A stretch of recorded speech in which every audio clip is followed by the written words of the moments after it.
Fala, meus amigos, minhas amigas ligados aqui no Dois Toques, a casa do futebol, para a gente falar sobre colombianos no futebol brasileiro como reposição importantes a jogadores que estão saindo. Caso do Fluminense buscando um jogador colombiano de destaque, que é o Marino Hinestrosa. As negociações deram uma emperrada, mas o Fluminense pretende uma nova investida, já que também perdeu um colombiano, o John Arias. O Botafogo trouxe o Jordan Barrera, jogador que tem sido considerado a maior joia do futebol colombiano nos últimos anos.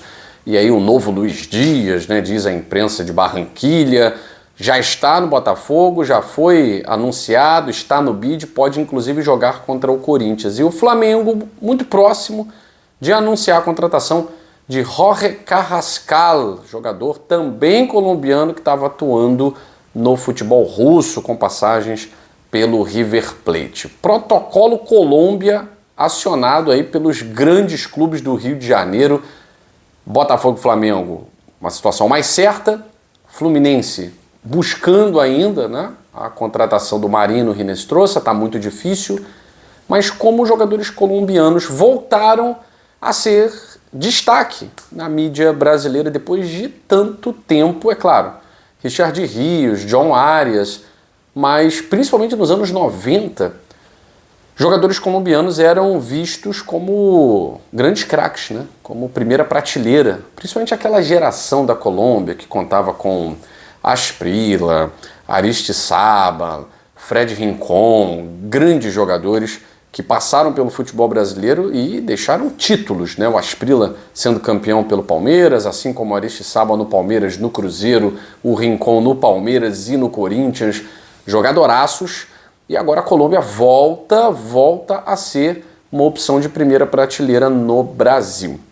Vamos falar também, falando em primeira prateleira, o que vocês acharam da contratação do meia Saúl, de 30 anos, que não vinha sendo utilizado no Atlético de Madrid.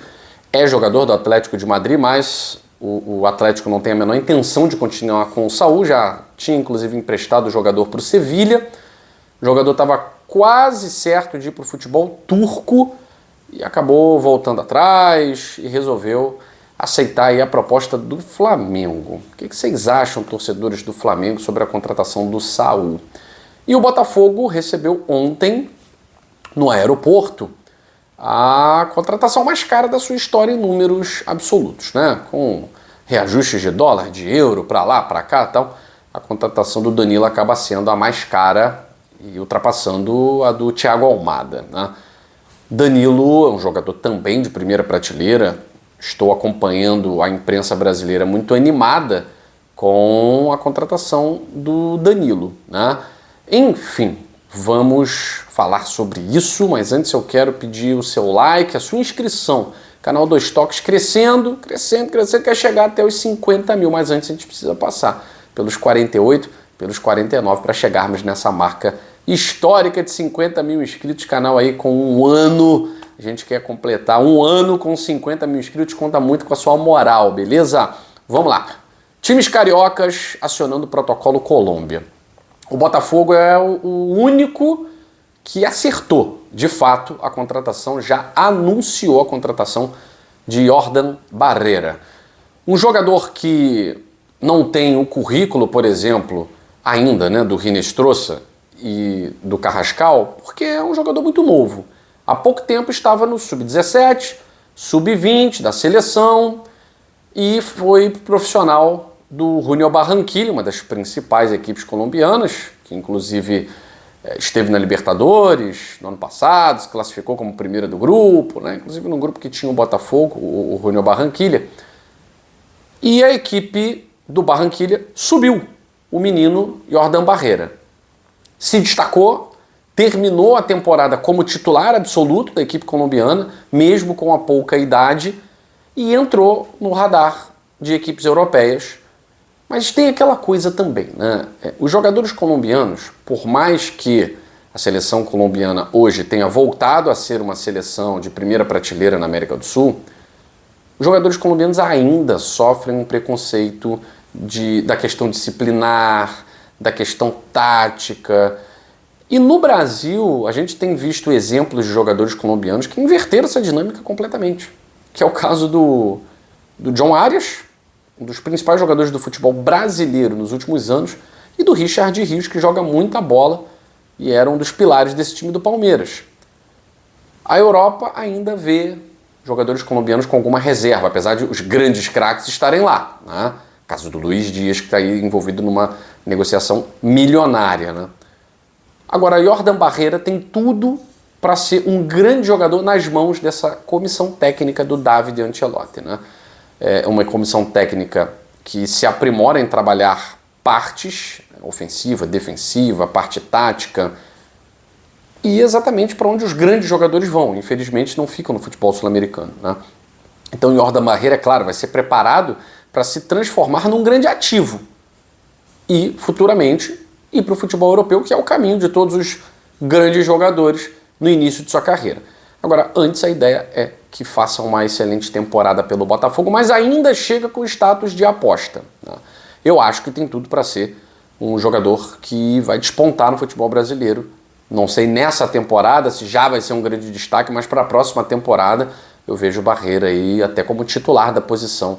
Se jogar a bola que vinha jogando no Sul-Americano Sub-20, na equipe do Junior Barranquilla, com a pouca idade que tem, ele e o Montoro podem desequilibrar e muito. O Botafogo sempre soltando na frente em relação a essas joias, né? O Montoro, uma joia argentina, já mostrou que é bom de bola, que é craque de bola, e o Barreira vai ter essa oportunidade também no Botafogo.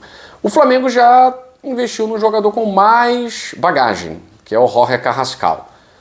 O Carrascal, na temporada passada, não foi muito bem no Dinamo Moscou, né? A equipe do Dinamo é uma equipe que tenta encostar na briga por títulos, mas não consegue, né? Esse ano não esteve entre as duas primeiras colocadas. O título ficou entre o Krasnodar e o Zenit, ano passado também, né? Então a temporada do Carrascal no Dinamo não foi boa no ano passado, na temporada passada. Na 24-25 um pouquinho melhor, né? Onde ele conseguiu fazer até 7 gols em 26 jogos, com 3 assistências. É um número bem melhor do que ele teve na temporada passada. Essa temporada dele foi até uma temporada boa, mas ainda assim não era o principal jogador do Dinamo. O Dinamo Moscou tinha no Bitelo o seu principal jogador. O Carrascal é uma espécie de coadjuvante. No River Plate se destacou, né? Chamou a atenção do futebol russo e é um jogador que alterna na seleção colombiana, né? Entre partidas como titular, outras não. Mas é um jogador que pode acrescentar e muito nesse time do Flamengo, que obviamente já sente a falta do Gerson. A gente viu nos 3 jogos do Flamengo, o jogo contra o São Paulo, uma vitória tranquila, mas no jogo contra o Santos já sofre um pouco de falta de criatividade, né? E no Fla-Flu também, jogo bem ruim do Flamengo, jogo ruim do Fluminense, venceu ali na estrela do Pedro, uma jogada de bola parada, né? Então o Carrascal pode ajudar bastante nessa questão da falta de criatividade. Afinal de contas, o De La Cruz é um cara que não chegou no Flamengo, né?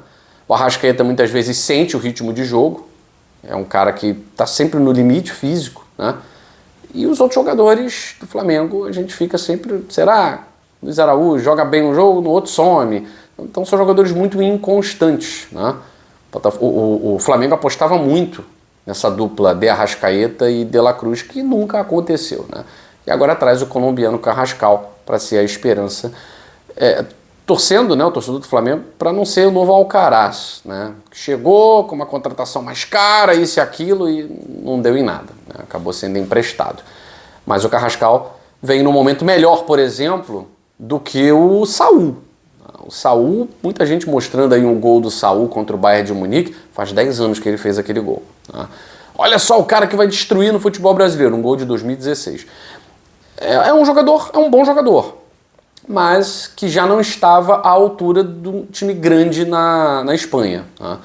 Então o Atlético de Madrid já não vinha utilizando o Saúl, emprestou para o Sevilha na última temporada, o Sevilha também não quis continuar com o Saúl, volta para o Atlético não queria continuar com o Saúl, então ele estava indo para o Trabzonspor da Turquia, e a família no último momento desistiu, não sentiu segurança, né? E ia ficar sem clube. E aí apareceu o Flamengo para contratar o Saúl por 3 temporadas. Eu vejo uma contratação do mesmo tamanho da do Jorginho, tá? O Jorginho também era um jogador que vive de bons momentos há alguns anos. Foi campeão da Euro há 5 anos. Então, essa é a marca do Jorginho. Foi campeão da Euro. Jogou muita bola no time tal. Há 4 anos. 4 anos é muita coisa. Aí vai passando dos 30, a idade vai pesando, né? Então, na Europa, esses jogadores já não tinham espaço. No Brasil, acham que vão ter, né? Eu também agora tenho visto com algumas ressalvas essa coisa de no Brasil vai sobrar. O futebol brasileiro tem ficado fisicamente muito pesado, muito forte. E com os campos ruins, isso tem realmente influenciado na atuação desses jogadores que vêm do futebol europeu, né? Então o Saúl é um bom nome, vejo como um jogador hoje para ser reserva, né? Um reserva de luxo ali no Flamengo, uma espécie de Everton Ribeiro, né? Vejo como um reserva de luxo. Não vejo o Saúl como titular do Flamengo nesse momento. Sei que o torcedor do Flamengo pode ficar chateado, porque, cadê a empolgação da contratação? É um jogador que está em baixa no futebol europeu. Como também estava em baixa o Jorginho, chegou e fez boas partidas, né? Então acho que o Flamengo tem tudo para ter um meio-campo muito coeso, experiente, mas o torcedor não pode se iludir que 2019 está voltando, né? Mas vejo como uma contratação legal. Você vê um cara como o Saúl, que brilhou muito no Atlético de Madrid, jogar no futebol brasileiro, eu acho legal, acho maneiro. E o Botafogo, da mesma forma que o Flamengo está trazendo o Saúl, o Botafogo está trazendo um jogador de peso mais jovem, né, 24 anos. O Danilo vem como a contratação mais cara da história do Botafogo. O Danilo, por ser mais jovem, ele acaba gerando mais expectativas, né? É um jogador que atua em posição diferente do Saúl, mas é um cara que eu acho que pode entregar muito. É um jogador de primeira prateleira, tem tudo para ser um jogador de primeira prateleira do futebol brasileiro. Inclusive, o próprio David Ancelotti o convenceu para que viesse para o Botafogo por conta de Copa do Mundo. Cara, eu vou ser o auxiliar. Então, se você jogar o que você vinha jogando no Palmeiras, você é titular da seleção brasileira. A seleção brasileira vive uma crise, né, no meio-campo. Então, Danilo, eu vejo com excelentes olhos essa contratação do Botafogo. Chegou ontem ao Rio de Janeiro, deve ser anunciado, a coletiva de apresentação deve ser anunciada aí hoje pela comissão do Botafogo. Não sei se vai ter condições já de estrear sábado, depende muito da burocracia, né? Mas eu vejo como uma contratação de mais impacto do que a do Saúl, porque o Danilo, ele é um jogador mais jovem no futebol brasileiro, conduziu o Palmeiras a um bicampeonato de Libertadores, sobrou muito, foi pro futebol europeu, chegou lá também com status de titular, teve uma lesão muito séria e aí acabou prejudicando muito o andamento do Danilo no futebol inglês. Tenho certeza que no Botafogo, ficando 1, 2 temporadas, volta pro futebol europeu em grande estilo. E o Fluminense que está buscando o seu colombiano, né? O Fluminense está buscando substituir o colombiano preferido, que é o John Arias, pelo Marino Hinestrosa, que é o desejo de vários clubes do Brasil, né? O Botafogo, o Cruzeiro, o São Paulo já apareceu, o Fluminense chegou a oferecer o valor que o Atlético queria, e o Atlético falou, não, então me dá o Serna. E aí o Fluminense deu uma recuada, enfim. Tá muito difícil a negociação do Hinestrosa, mas o Fluminense quer um nome de peso para substituir John Arias. Será que vai ser o destaque da equipe de Medellín? Enfim, a gente vai trazendo mais informações para você aqui no Dois Toques, a Casa do Futebol. Valeu!